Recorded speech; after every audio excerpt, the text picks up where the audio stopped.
You've been told that manifesting your dream life is hard, that it takes complicated rituals, endless visualizations, perfectly worded affirmations, and a constant grind to raise your vibration. But what if I told you that quantum manifestation is actually stunningly simple? So simple, in fact, that almost nobody does it correctly. You are living inside a quantum field right now. A field that is infinite in possibility. A field that responds not to your effort, but to your alignment. And yet, most people approach manifestation like it's a fight. They try to overpower their current reality with willpower.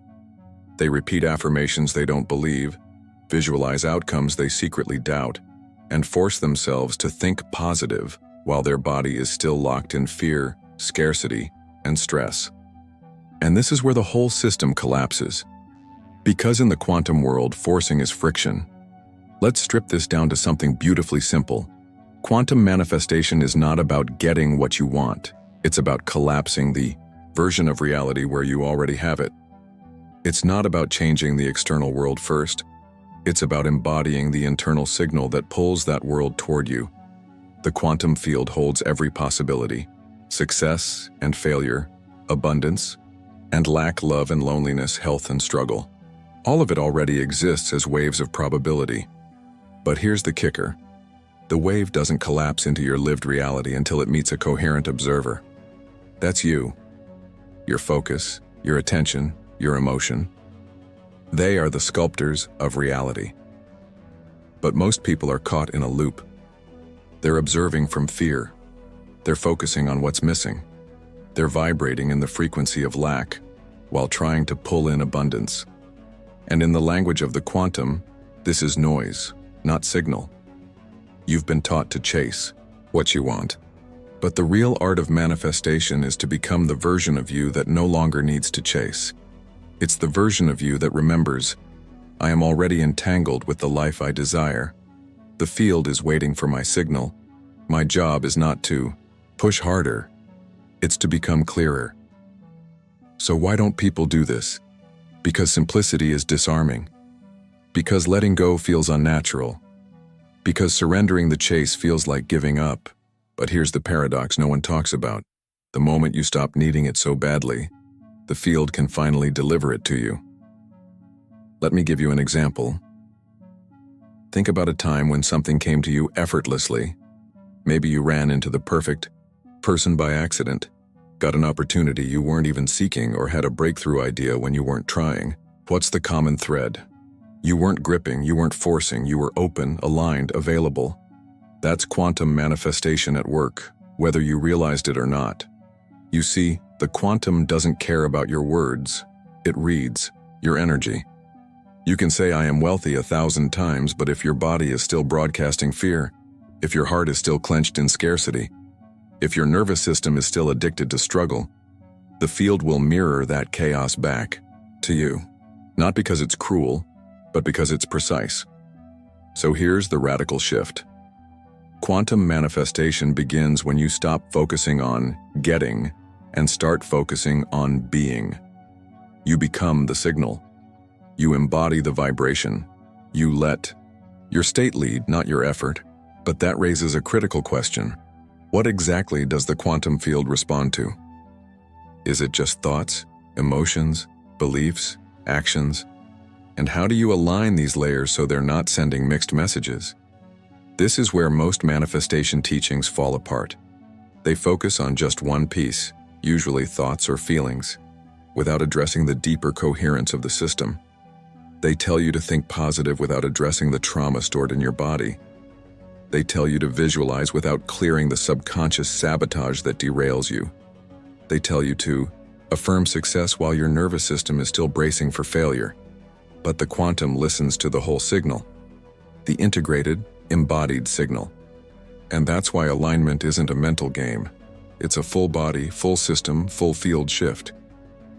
In the next part of this journey, we're going to break down exactly how the quantum field works, why the observer effect matters, what wave collapse really means, and how your subconscious broadcasts signals even when you're not aware of it.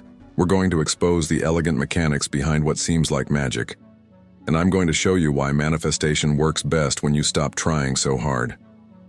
So here's my open question for you, and I invite you to sit with this as we prepare for the next section. Where in your life are you trying so hard and that you've become the very block you're trying to break through? Ready to go deeper into the quantum with me? Let's dive deeper into the mystery you've been dancing around without even knowing. The quantum field is not responding to your wishes. It's responding to your coherence. At its heart, quantum manifestation is not about thoughts alone, or emotions alone, or even actions alone. It's about how these three align into a coherent signal that the field can read without distortion. Think of the quantum field like a cosmic translator. When your thoughts, emotions, and actions are aligned, the message is clear, the vibration is steady, and the field responds almost instantly. But when you're thinking one thing, feeling another, and doing something completely disconnected, the message gets scrambled. The field mirrors back not clarity, but chaos. This is where the observer effect comes in, a cornerstone of quantum physics. At the quantum level, particles exist in a state of pure possibility, what we call a wave function. But when an observer, you, focuses on a particular possibility, that wave collapses into a fixed event. Reality solidifies, choices crystallize, the unseen becomes seen. But here's the catch. The observer is not just your conscious mind. The observer is also your subconscious. This means that even if you consciously want abundance, if your subconscious is wired for survival, scarcity, or fear, the field picks up on that hidden broadcast. Your subconscious becomes the true observer, collapsing a timeline you didn't consciously choose. That's why so many people feel stuck. They're aligning their surface mind, but ignoring the deep programs running beneath. And in the quantum game, the subconscious always wins, but it gets even more fascinating. Scientists like Joe Dispenza and Bruce Lipton have shown that the heart has its own electromagnetic field, far stronger than the brain's. This heart field radiates out and interacts with the larger quantum field around you. When your heart and brain are in coherence, you're sending out a powerful, unified signal. When they're out of sync, the signal becomes weak and fragmented. This is why trying to manifest from your mind alone so often fails. Without the emotional component, the felt sense of alignment, the quantum field has no clear signal to mirror back. And this is where most people miss the mark. They want to think their way into change, when in truth, they must feel their way into alignment. You can't just tell the field what you want. You have to become the vibrational match to it. That means tuning your body, your breath, your nervous system, your beliefs, your daily choices into harmony. It's not a one-time ritual, it's a living practice. Let's take a real-world example. Imagine you want to manifest love. You can write affirmations, make vision boards, visualize your ideal partner. But if deep down you're carrying wounds of unworthiness, if your nervous system is braced for rejection, if your heart is armored and afraid to open, the quantum field feels that tension. It picks up the contradiction. And what you get back is more longing, more searching, more almost but not quite connections. It's not that the universe is punishing you. It's that it's perfectly mirroring your dominant frequency.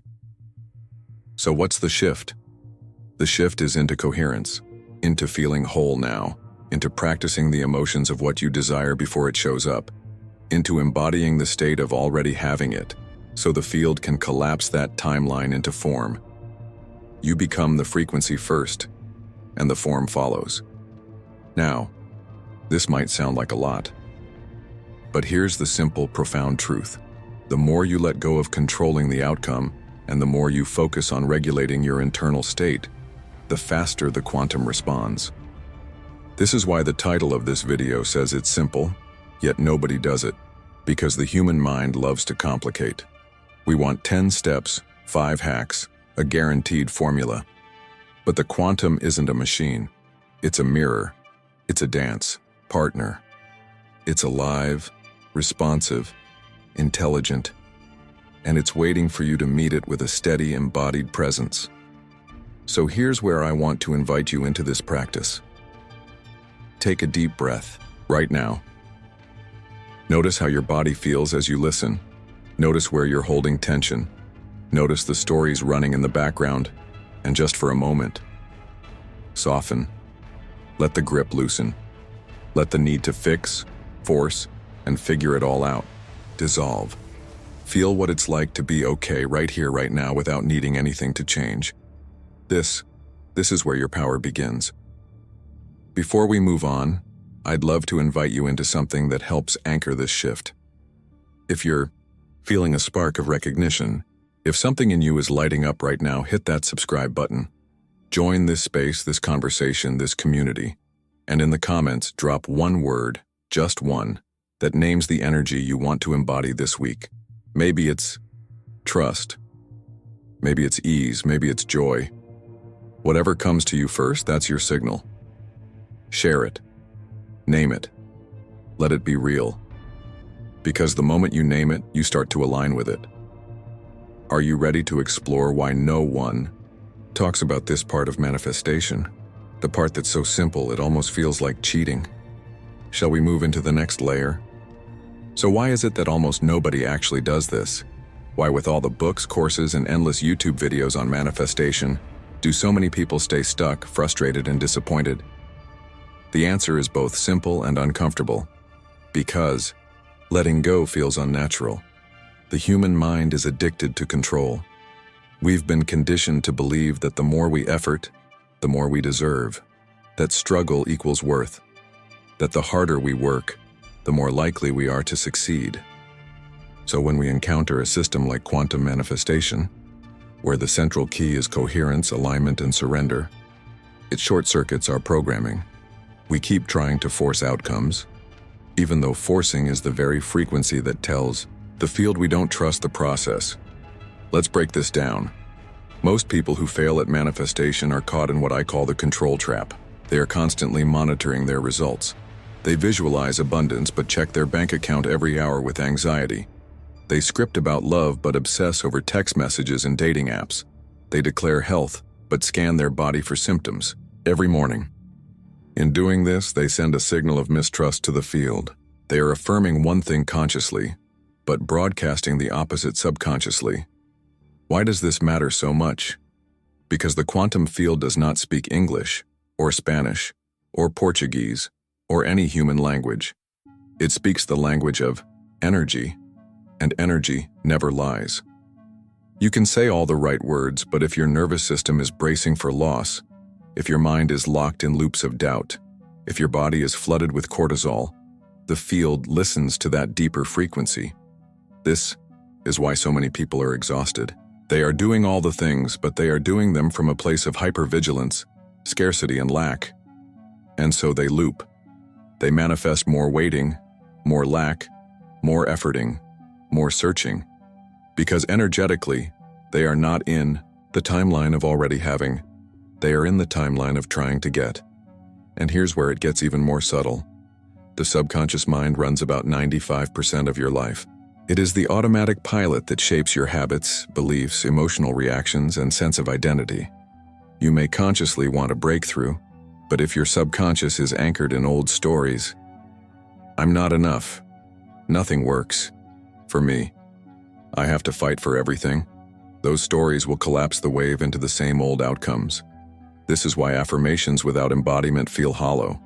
This is why visualizations without nervous system regulation collapse. This is why action without aligned identity leads to burnout. So what can you do? First, you must understand that quantum manifestation is not an add-on to your life. It's a recalibration of your whole system. It's a remembering, a returning. It's about becoming the version of you that lives inside the timeline you desire, before you see evidence of that timeline in your external world. For example, if you want to manifest abundance, you practice feeling abundant now. Not later, not when the money arrives, but now. You treat yourself with generosity, presence, and care. You let go of micromanaging the outcome, and you focus on embodying the signal of trust. If you want love, you practice loving yourself now. You open your heart, you soften your edges, you become the kind of partner you wish to attract. You stop seeking validation and start living as though you are already enough. Because you are. If you want health, you stop scanning your body for what's wrong, and you begin nurturing what's right. You shift from survival mode into resilience. You practice gratitude for the body you have while gently guiding it toward greater vitality. And here's the paradox. When you stop needing it so badly, it arrives faster. Not because the universe is testing you or playing games, but because you are no longer the resistance. So, let me ask you this. Where in your life are you still holding the steering wheel with white knuckles? Where are you still measuring, tracking, forcing and chasing? What would happen if you loosened your grip by just 10%? Pause with that for a moment. This is not about passivity. It's about shifting from control to co-creation. And that shift, subtle, powerful, revolutionary, is where quantum manifestation actually begins to work. In the next block, we're going to talk about the simple but rarely practiced techniques that can help you realign your system, regulate your state, and become the clearest signal possible to the quantum field. We'll explore how to dissolve resistance without bypassing your real emotions, how to build trust with your subconscious, and how to step into the timeline you desire as though it's already yours. So here's my question for you to reflect on before we move forward. Where in your life are you gripping so tightly that you've become the very block you're trying to remove? So here we stand, right at the edge of the most powerful truth in quantum manifestation, the part almost no one talks about, the part hidden in plain sight. It's this. You don't manifest what you want. You manifest what you are. This isn't just a pretty idea. It's a fundamental principle that shapes how the quantum field interacts with you. The field doesn't respond to your words, your vision boards, or your Pinterest perfect affirmations. It responds to the signal of your being, the vibrational signature you carry into every room, every thought, every interaction. And that signal is built moment by moment, not in what you're doing, but in how you're being. Let me explain this with a metaphor. Imagine you're a radio. If you want to hear jazz, you don't sit there demanding jazz from the universe while staying tuned to a heavy metal station. You have to change the dial. You have to tune your frequency to match what you want to receive. Quantum manifestation works the same way. You can't pull in the timeline you desire while vibrating in the frequency of the timeline you're trying to leave behind. So how do you change the dial? You start by becoming conscious of your current frequency. Not just what you think, but how you feel. How does your body move through the day? How do you breathe when you're stressed? What stories run on a loop in the background of your mind? Most of us are not manifesting deliberately. We're manifesting on autopilot, recycling the same states, the same reactions, the same energetic broadcasts. And the field, it faithfully mirrors those back to us.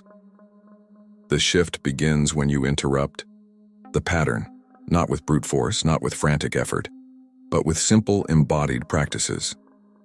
It can be as subtle as taking a conscious breath in a moment of anxiety, as gentle as placing a hand on your heart when you're spiraling into self-doubt, as bold as asking yourself, what would the version of me who already has this do right now? And then taking one small action from that place, because here's what no one tells you. The quantum doesn't need you to be perfect. It just needs you to be coherent. Coherence happens when your thoughts, emotions, and actions move in the same direction. It's when you stop saying one thing, feeling another, and doing something else entirely. It's when your whole system hums with a single unified signal. And when you reach that state, even briefly, you create a kind of gravitational pull in the field. Reality begins to bend toward you. But let's get practical. If you want to embody abundance, practice generosity, not just with money, but with attention, with time, with energy. Train your nervous system to feel the sensations of I have enough, even if the numbers in your bank account haven't caught up yet. If you want to embody love, practice vulnerability. Open your heart in small, courageous ways. Be the safe space you're longing to find in someone else. If you want to embody health, practice presence. Listen to your body. Feed it, move it, rest it from a place of respect, not punishment. This is the simple path. And yet, few walk it, because it asks you to go first, to become the frequency before the evidence arrives, to lead with being, not needing. And this brings us to one of the most misunderstood pieces in the whole manifestation conversation: emotional regulation. People assume manifestation is about feeling good all the time. It's not. It's about feeling real all the times and learning to bring your system back into alignment when you wobble. This means welcoming your emotions, not bypassing them. It means holding space for fear without letting it drive the car. It means practicing emotional fluency so you can navigate waves without drowning in them. Here's the truth: you will wobble. You will doubt. You will have days when the old timeline pulls at your heels. That's okay. The power isn't in never falling. It's in how you return. So here's my invitation to you right now. Take a breath. Notice where you are. Ask yourself, what timeline am I tuned to in this moment? Is it the one of fear or the one of trust? Is it the one of lack or the one of abundance? Is it the one of waiting or the one of arrival? No judgment, just noticing. Because the moment you notice, you create a choice point, and choice is the gateway to coherence. In the next block, we're going to pull this all together. We'll explore how to turn these insights into a living practice, how to navigate setbacks with grace, and how to sustain the frequency that collapses your dream timeline into reality. But before we continue, I want to thank you for walking this journey so far. If you're feeling lit up, if you're feeling seen, if you're sensing that something inside you is already shifting, hit that subscribe button. Join this space, this community, this conversation. And in the comments, drop a word that captures your intention right now. Maybe it's allow, maybe it's expand, maybe it's flow. Whatever it is, that word becomes your signal to the field. Here we are, the final piece of the puzzle. And I want you to really hear this. Manifestation is not a performance. It's a practice. It's not something you master once. It's something you live, moment by moment, choice by choice. So many people get stuck in the mindset that manifestation is about doing more, hacking the system, perfecting the formula. But in truth, the most powerful manifestors aren't the ones who know the most techniques. They're the ones who have learned how to hold a coherent state, to regulate themselves back into alignment when life inevitably shakes them. Because here's the reality: you will face moments that test you. There will be days when fear creeps back in, when old patterns whisper in your ear, when the timeline you're trying to leave feels like it's pulling you back. And in those moments, you'll be tempted to go into control mode again, to push, to force, to micromanage. But the real mastery is this: can you stay in the frequency of trust even when the evidence hasn't arrived yet? Can you hold the vibration of "it's already done" while the world still looks the same?